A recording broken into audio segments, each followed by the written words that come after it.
Good. Right. All right. Let's roll. Yeah. How are you, man? I'm good, man. How you I'm doing? good. Yeah, very well. Nice to meet you again. Very nice to meet you. So, to give a bit of context, we just met last night. Yeah. 10 minutes from here, a cross street of Bermondsey Street, the famous Bermondsey Street in central London. We were in Morocco Bound, which is this book club, bookshop, beer shop. Bookshop, beer shop. They do it all. And they do like these little events, really nice events. And last night was poetry. Yeah. Which is your thing, right? That's my thing, yeah. When did they start? Well, I've been writing since a kid, really. The grade school, you know. Yeah. And it was something that I always knew that I could do. I won like a story writing contest probably in fourth or fifth year, you know. Mm-hmm. And ever since then, it was something that I knew that I had a knack for. Mm-hmm. But when I got to university, I initially went to study electrical engineering, right? Yeah. But I knew I wanted to be a teacher. So I changed my major a couple of times, and I wound up getting a degree in creative writing. Wow. But I was also writing more in university because, you know, in university, you go through these classes for a creative writing degree, and one of them is poetry. And then you have to write poems. And so I started writing poems, and my professors are like, you got a little something going on here. And it was kind of that encouragement that made me really take it serious. Mm-hmm. And I wound up representing my university at the National Collegiate Slam Series that I didn't even know that they had. You know, like there's an NCAA sports for, you know, all college sports in the U.S., but there's also this governing body that has these collegiate poetry events. Right. Yeah. And I led our team and wound up being sixth in the nation, you know, first try. Wow. And I was like, well, that's pretty good. And so, yeah. So, where was this, in New Orleans? No, I went to school in Louisiana State University, which is in Baton Rouge, which is an hour from New Orleans. But that event was at the University of Michigan in Ann Arbor, Michigan. Where did you grow up? In New Orleans. In New Orleans. Yeah. And how much you think New Orleans impacted your interest in 100%. Yeah, 100%. Yeah. Why is that? Because New Orleans is a creative town. It's a resourceful town. It's like it's where we make something out of nothing. You know what I mean? That's what we do. It's a resilient town because, you know, we have hurricanes that come every summer. And so most people in New Orleans have to live with the fact that they could lose everything each summer. Wow. And so that creates a little bit of resiliency, and it also gives you a mind frame to think about, you know, what can I do that is, you know, hurricane proof or, you know, disaster, you know, proof. And so, and it's just something that I knew that I could do. And I held on to it until it was time to, you know, until the people pushed me to, you know, do it. And so. Did you have to do any other sort of job? I've had many jobs. Yeah. Can you name a few? I can name a few. Yeah. Well, in high school, I was a barber. I actually was a barber all through college. So, you know, kids from the neighborhood, the university, other universities would come and I would cut their hair. But I was an educator most of my life, teaching in high school as an English teacher.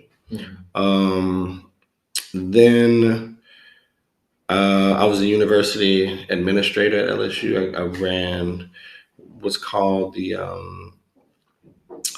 Office of Multicultural Affairs, which basically means I was responsible for educating the student body on the African American experience. And so I ran a museum and a collection, a library, and just it was called the African American Cultural Center on the campus. So I managed that. And so basically every Black or student organization, I was like their advisor.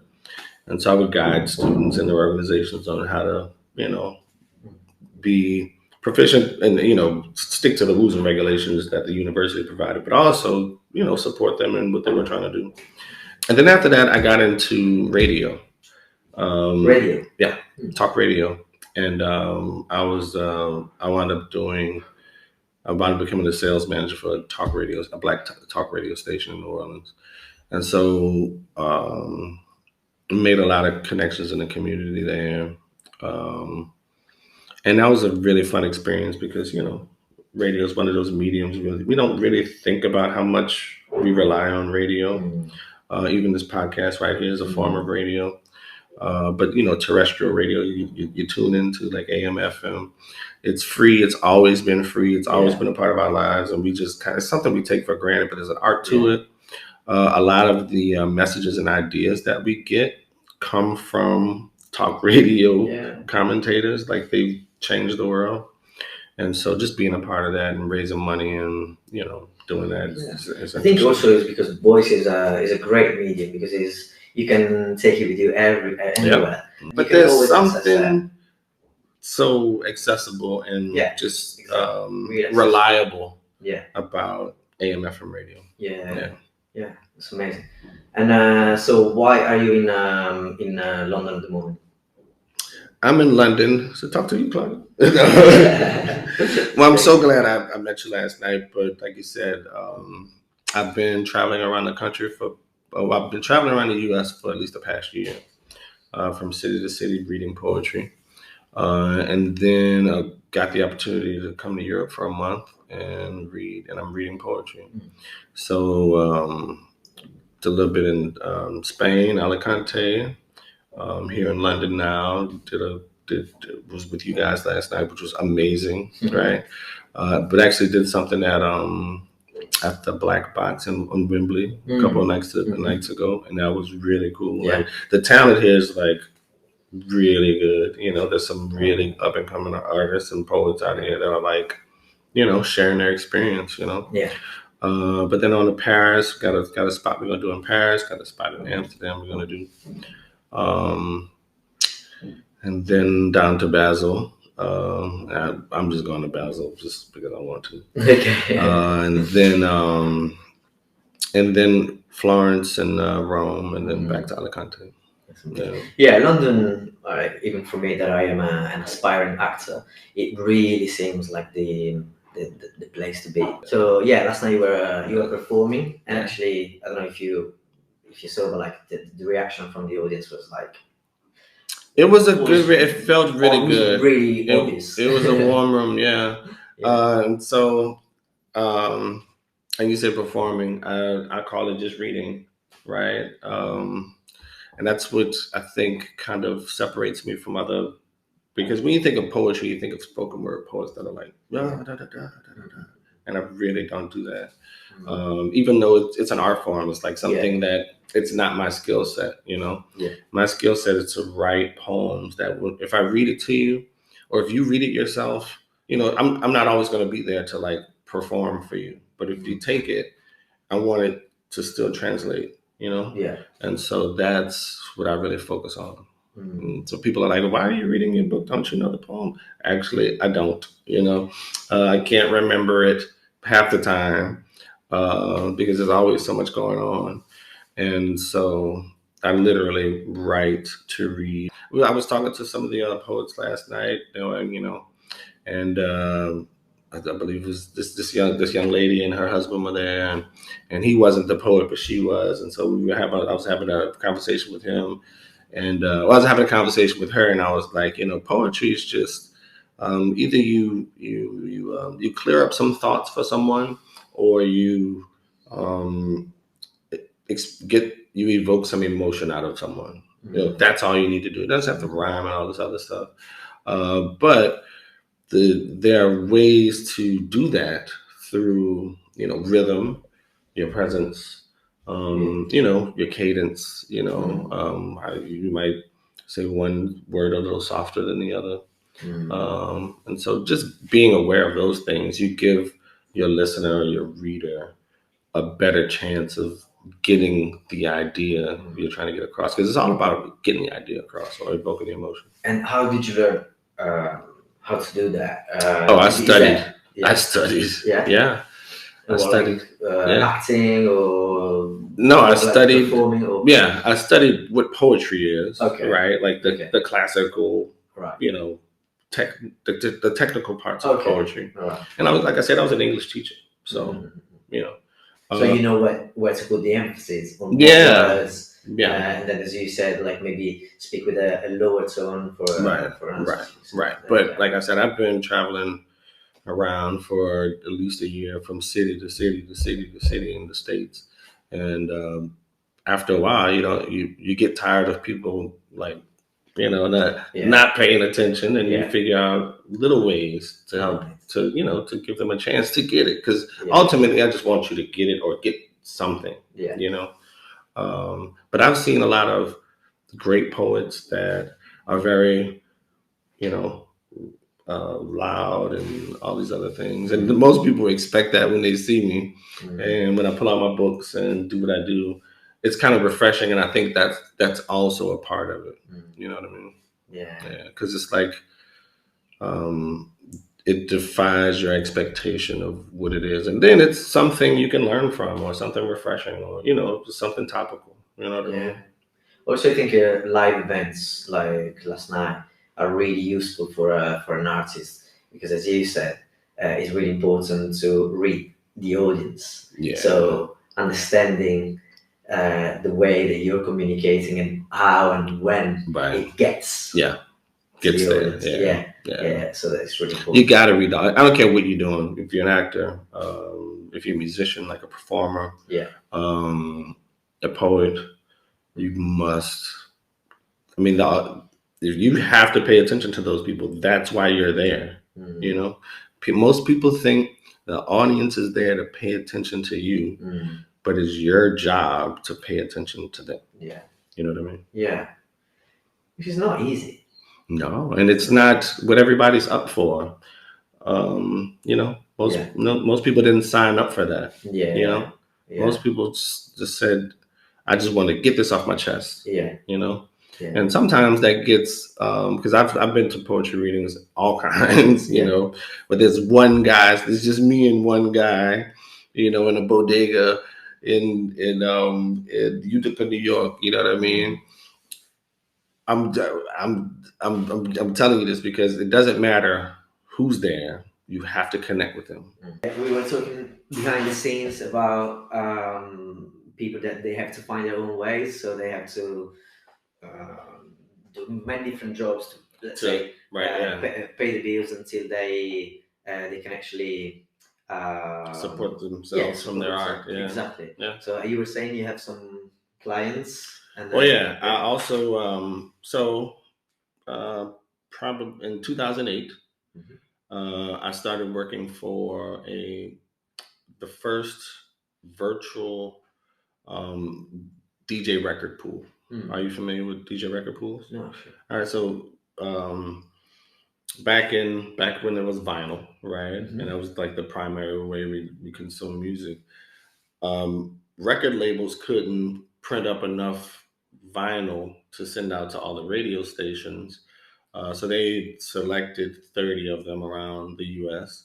And each one of these little markets, they had a record pool. It's basically a storefront where there's like a librarian that, you know, housed the records for the local DJs to come check them out, play them, see if they worked. If they worked, then they would order more, and then they'd be distributed to that area. If not, boom. All right, we figured it out. And so in 2008, I became a regional sales director for the first digital record pool in the south of the U.S. And we were based out of Dallas, but we were from New Orleans. And doing that, I would go to clubs, work with DJs to make sure that they were pulling records from our library. We had over 40,000 DJs all over the world, in 150 different countries, and we had 13,000 titles. And And so I would go to DJs, I would listen to DJs play, make sure they're playing a record, make sure they're using their library. But I would also meet with young aspiring artists, whether it be hip hop, R&B, rock and roll. It didn't matter. If you were making music and you want to get out to the masses, well, you got to get to DJs. And so they would pay me to get in our record pool. But when they pay me, it would be a lot, $500 to $3,000. And so they pay me, these struggling kids paying me $500. And I say, well, if you register your music here and here and here, you're going to make your money back in the next 9 months if you do it right. And they'd be like, what are you talking about? And so after like 3 to 5 years of that, I developed my own business, My People Gotta Eat. And so that's mpgt.com. And so it's based in the idea of empowering, educating, and inspiring independent artists and labels to get all the money from their music, right? For every song that you hear on the radio, on your Spotify, or on your Apple iTunes, or whatever it is, 90% of those people are not properly registered to get all the money from their music.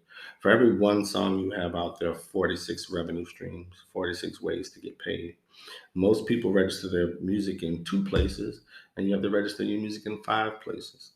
And so I developed the 7-step program. It's called the My People Gotta Eat 7 Revenue Steps Workshop for Independent Artists and Labels. And so I wrote a guidebook that goes along with the workshop.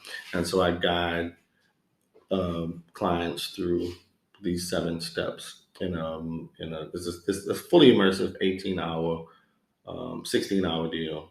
And it's very rewarding, and I get to help guide and help people figure out how to be successful and how to basically make money from their art. So that's your day job. That's my day job. And so where do you put poetry in all this? Is something that you do more for hobby, or is just a passion, or you would like it to?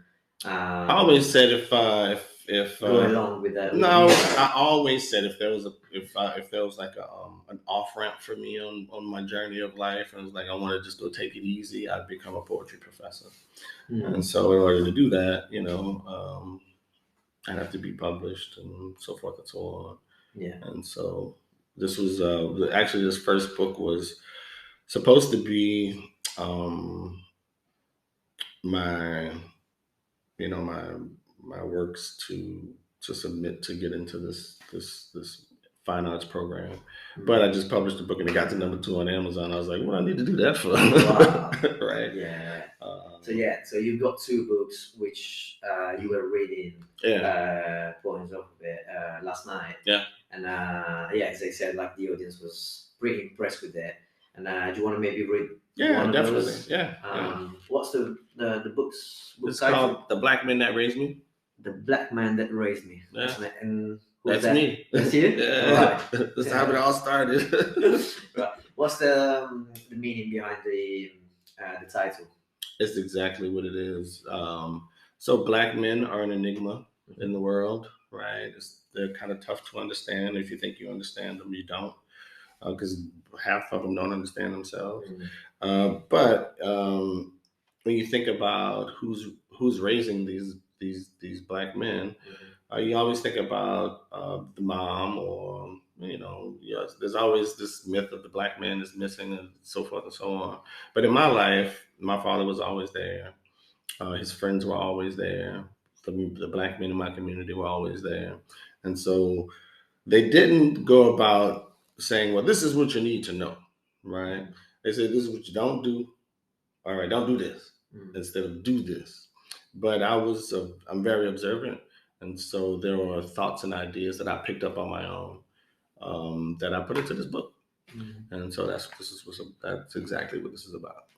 Yeah. So the fact that they were saying, don't do this, did it not make you as a kid go like, fuck, I won't do that? Because they say I can't do it. No. It made me not do it. Okay, yeah, that's good. Yeah. Because sometimes it does the... Oh, yeah, it usually does the opposite. Yeah. But I was observing, and if they say don't do it, and I watched them and they didn't do it, and they're all right.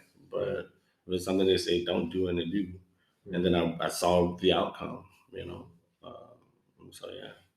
So that's let's say the main subject of your poems. Yeah. Our lessons passed on. Yeah. Yeah. Okay. You want to? Oh yeah. One? Yeah. So this is called Your Power. Your Power. Who are you giving your power to? Who gets it? Who do you give it to? How do you do it? Do they know? Do you know? Did you tell them? Where did all that power come from? Where did you get it? Who do you give your power to? It's not really a question, it's a lot of questions. It's a lot of power, though. Is power even really a thing? When is the last time you really had some power? It can't be a real thing because they push it on us so much, right? It's an elixir. Who do you give your power to? I mean, who really wants your power? Anyway, who am I to ask you about your power? I don't even know you like that. If I never see you again, lift up the powerless, the power lift. So if power is a thing and it's something you have, grow in your power, respect your power, and give your power effortlessly. That's amazing, man. Yeah, you like it? Yeah, I do. Yeah. I do like it. What's the hope that you have when people hear this? For example, like this poem. What is the message that you would like to convey to people? Be cognizant of the power you have and be intentional about how you share it. Yeah. You know, most people think they're powerless. Mm. Right. So there's the question, is power a thing? When is the last time you really had some power? You know, um, and so if you know that you have power, be intentional about it. Be responsible, and also understand that it's been given to you to give. That makes sense. Mhm. Uh, What is power for you? what is power? That is a very good question. Power is, to me, the ability to make free thinking decisions, basically. It's I wouldn't think of, some people think of power as like influence over others, or the ability to um, to make a mark when you want to make a mark. Mm. I just think it's the ability to really make a free thinking decision where you could just make your own decisions. I think that's power. So so basically, it's like that community, your father, the people that raised you, made you realize that you have power slash responsibility, and you need to be very careful how to use that Yeah, and spread that power, that yeah, responsibility yeah, in a society, or how you pass it on yeah, your kids and the next yeah, generation. yeah. Exactly. Yeah, Yeah. See that's that? I think we did right. I think that's a good poem because you got it. You know what I mean? yeah, yeah, yeah. Yeah. You touched a bit on that point, but what was your relationship with your parents, with your family, or like in your community? Was it just a black community, or there was a very diverse community where you grew up Excuse in? me. That's a good question. So I grew up in the heart of the hood in New Orleans, uptown, right, mid city, downtown. But my parents, they always wanted the best for me. And so they sent me to Montessori school when I was very young, which was, there were only two black kids in the school, All right. right? Um, and I fought every day, Yeah. right? Until like the second grade, Physically. physically, right? But I'd fight a kid, and then he'd invite me to come play the weekend. Then I have to fight another kid and go play with him the weekend. You know what I mean? Just because they're white kids from New Orleans, and you know, they didn't have that experience. And I was really the only black male. The other black kid was a female, and so it was a small Montessori school. And then I started going to public school, and even in my public um, grade school was integrated. But once I got to like mid-year school, like seventh, eighth, all the way up to high school, it was all black, everything. And so I had a unique experience because I had the Montessori experience, I had a integrated grade school experience, and then I had the all black experience. And when I got my chance to go to university, I could have went to an all black university or the university I went to, which was a predominantly white university. And I chose to go to that predominantly white university because I wanted to have a more well-rounded experience. Because I know everybody in the world not black, you know, and so that was the decision I made. But to go back to answer your question about, yeah, my parents were always there supporting me when they could be there because they were always working, and I was the only child in the home, and so. There were many nights where I was there cooking dinner for them on the way home. You know what I mean? So yeah, last night you read this poem that I think that most people in like the young generation could really relate to and be touched by. So I would like to read it. The Charger, yeah, the Charger one, yeah, the Charger yeah, one. yeah. All right. So this is the book I wrote in the pandemic. Okay. Yeah. What's it called? It's called First Light. First Light. Yeah. And you can find it on MP. You can find it on my website, yeah. But also Amazon. Okay. There's a Kindle version. Right. Right. Yeah. And actually about to put the audiobook version up. Yeah. So that's something you could look out for in the future. But people love the audiobooks. Yeah. Yeah. Especially poetry, you know. Is it you reading it? Yeah. Yeah. I do it all. That's good, man. Yeah. Because you've got the voice. I listen to. I really love books, so I like to have the paper. Oh yeah, I really definitely. love it. But in a couple of occasions, I've listened to audiobooks, and it was really different when the writer is also the reader. Yeah. You can tell there's a different connection. As much as you can be a professional reader, voiceover speaker, or whatever, a voice actor. Yeah, exactly. It's not the same thing, and then I think you have a very powerful voice, very peculiar voice. Thank you. Yeah, it's unique. Yeah, I don't like it all the time. I don't like to hear it back. Yeah. Scientifically, there's an explanation why we hate our voice. Yeah. I'm not gonna say I hate it. I just sometimes I just don't like it. Yeah. And I don't know why it is. Sometimes I'm like, oh, you sound good, but then sometimes I'm like, well, who's that guy? You know what I mean? Yeah. Let somebody else read it, dude. You know? Yeah, that's true. But I don't know. I go back and forth. But this is Charger. Yeah. All right. Let's stop saying my phone died. Let's start saying my phone's power supply has depleted. Was your phone alive? Was your phone in a gang? Out here in these streets? Did it have enemies? Was it sick? Family to notify. We put our lives in our phones so I can understand why we give our phones life. We name them and everything, dress them up, the ultimate accessory that requires accessories that one day will eventually have its power supply depleted. Tell me, you got a charger? Imagine a world where there are only two types of people, the people with a charger and the people without. Do you leave your charger in the socket even when you're not using it? Is that waste?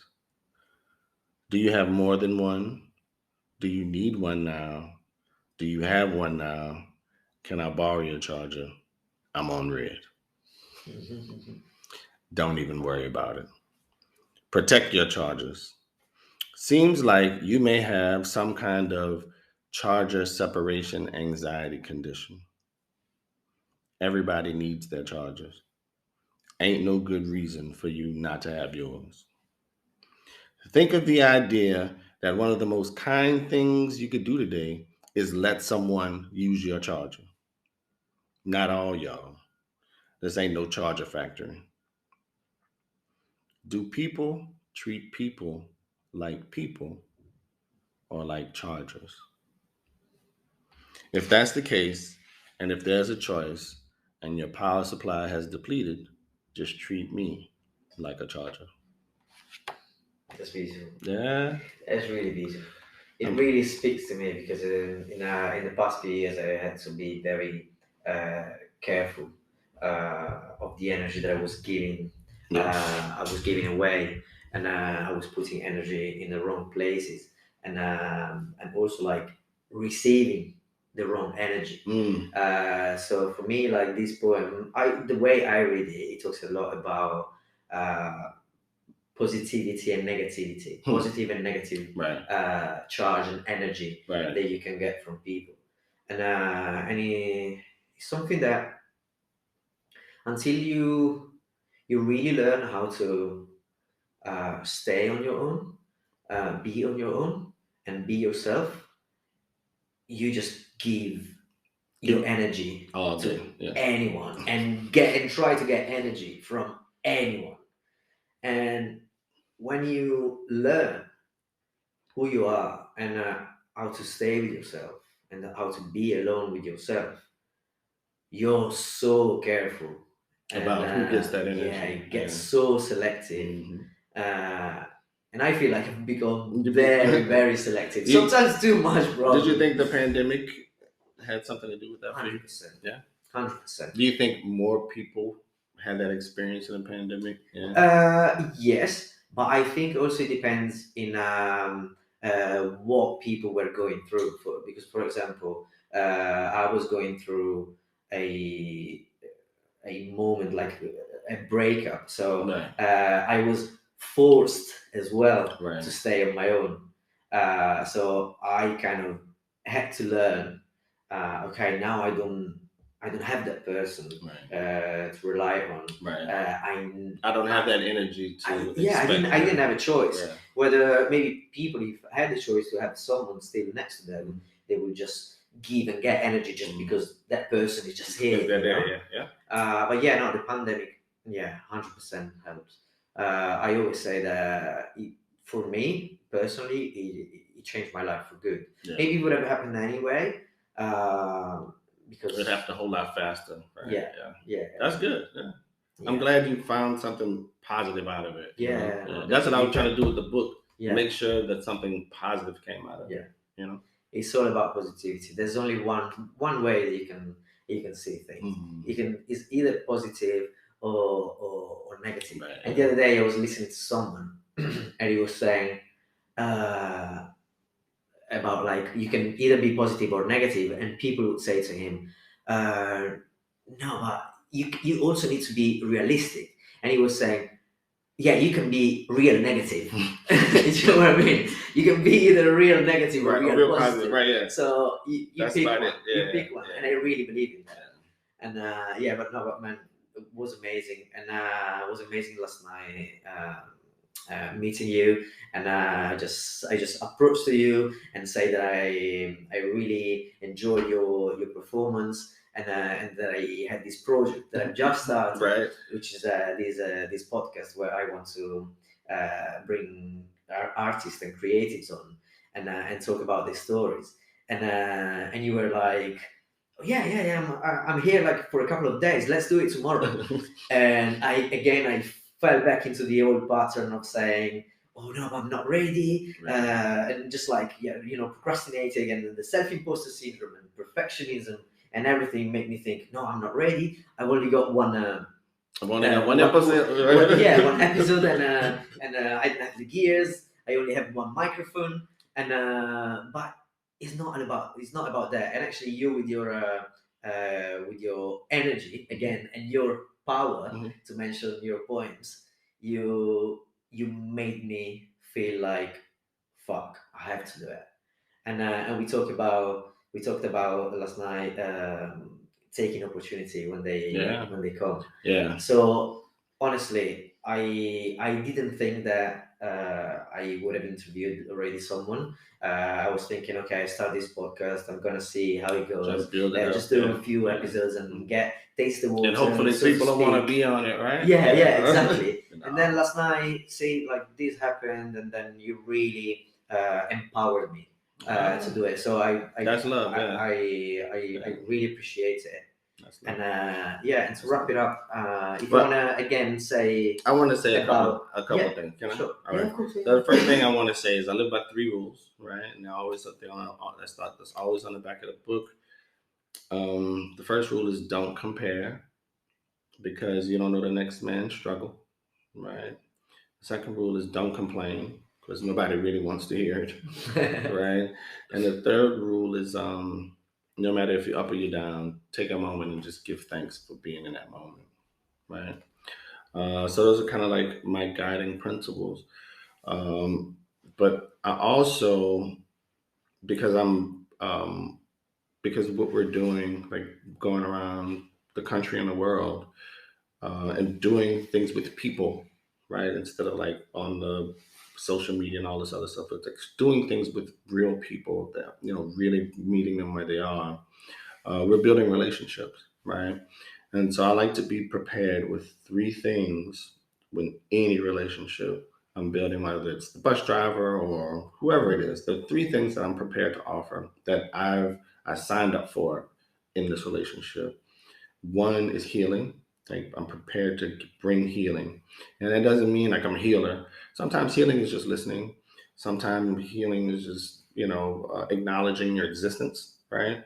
But being prepared to heal, right? Um, Growth is one thing another thing I'm prepared to bring because, again, celebrating growth, being an example of growth, right? And again, you don't have growth happens over time. It's not like you're going to be that tree didn't grow overnight. You know what I mean? But it's growing. It's growing right now. Patience. Yeah, patience, but understanding that growth it has to happen, and you have to like celebrate that. And encouragement, you gotta be prepared to fire off with encouragement. And sometimes it's a smile. Sometimes again, it's just celebrating the idea. You know what I mean? And last night it was a moment to encourage you because that's what I'm like. That's what I got on my Batman belt. And what I told you was the theme of my workshop is what I tell everybody that I come in contact with is the ultimate goal is where preparation meets opportunity. Because if you're preparing yourself, right, for whatever it is, whatever goal you set, whatever mission you want to accomplish, as you go about preparing yourself, opportunities will present themselves because you put yourself on the road to that. And on that way, opportunities are going to come. And so when preparation meets opportunity, it's got to be in the back of your mind because you just never know. And so we didn't know last night, but we were both prepared. Yeah. You know what I mean? Yeah. And it doesn't have It's to just that I didn't believe that I was right, prepared. yeah. We always think that, oh, but I'm not ready yet. I'm not prepared. But sometimes you just need to jump, right? I wasn't sure if I was ready to come to Europe, but here we are, right? Yeah. You know what I mean? Yeah, no, definitely. No, and it really worked. Like, I'm really grateful because it really encouraged me last night. Yeah. So yeah, no, I was glad to get that call in the morning. I was like, yes, Yeah, no, definitely. I was like, this morning it was, wow, I'm excited. I want to do this. Yeah. I've got only one camera, whatever, Right. only one mic. The gears are not there yet. Right. Is in the flat, just like moving everything around to make but it it's happen. real. But this is the the concept. Okay. It's about the message. It's about the message, not about like the tools that you use. Right. Yeah. And the more resourceful you are, the better. If you could do it with this, imagine we could do with the whole rig that you've envisioned. Yeah. So, but that's growth. That's how we get to show it. Yeah. The people that are going to watch this, the people you're going to share this with, they're going to be like, all right, he started off small, and now we get to see him. Yeah. But what you think is small to some people is everything in the world. So again, It's all about perspective. Yeah. But you got it, bro. Thank you, man. I'm with you. You too, man. Glad you. Like, do you want to say where people can find your books? My People Gotta Eat is the name of my business. On the web is mpgte.com. mpgte.com. I have music up there. I have a couple of videos up there. But there's always a link to my books up there. There's a links to how to get in the workshop up there. And yeah, it's very plain, very simple. Try not to confuse you. Just it's all listed on one big page, and then there's some little, there's a bar. They have the DJ mixes up there that you can download for free. And so yeah. Amazing. And can you please say again the titles of your? All right, we got books? First Light. Yeah. And it's the one we did in the pandemic. I'm really proud of both of these books. The Black Man That Raised Me is definitely the one that kind of started this whole thing off. It's the only title in the world. It's the only book titled The Black Men That Raised Me. There should be volumes of books, titled this. But this is the one. And then First Light is like, yeah, it's right now. And I'm working on a new book now. I can't tell you what the title is, but it's amazing. And I think I read one of the poems from that last night. But yeah. That's amazing, man. Let's show into the camera. Oh, yeah. So First Light, this camera, yeah, and then put it into the phone camera as well, just in case. And The Black Man That Raised Me. Yeah. By Isaac B. Netters. B. Netters. Yeah. AKA Ike. Yeah. Some people call me Ike numbers, all this other stuff. Well, man, it was a pleasure. Nothing but a pleasure. It's all love. Thanks, yeah. Thank you. Appreciate it. Thank you, London.